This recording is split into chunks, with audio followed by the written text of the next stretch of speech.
সিটকি গাছ অঞ্চল ভেদে বিভিন্ন জায়গায় এই গাছটিকে পানি সিটকি, পানকুশি, পানশিউলি এসব নামে চিনে থাকেন। সিটকি গুল্ম শ্রেণীর অবহেলিত বন উদ্ভিদ।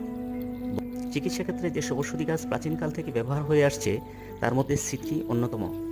সিটকিতে এমন কিছু ভেষজ ঔষধি গুণ রয়েছে যা আমরা হয়তো অনেকেই জানি না। এই গাছের ডাল দিয়ে গ্রামের অনেক মানুষ এখনও দাঁতের মেসওয়াক বানিয়ে ব্যবহার করে থাকেন। দাঁতের মাড়ি শক্ত, মজবুত, দাঁতে ঝকঝকে করতে এই মেসওয়াকের জড়ি নেয়।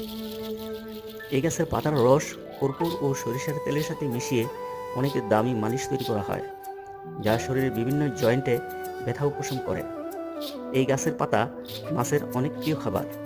বেশিরভাগ ক্ষেত্রে এই গাছ পানির ধারে হওয়াতে মাছের অভয়ারণ্য হয়ে থাকে এবং অনেক ছোট পাখিরা এই গাছের ঝোপে বাসা বেঁধে প্রজনন করে থাকে। উপকারী এই গাছটিকে আপনার এলাকায় কী নামে ডাকে কমেন্টে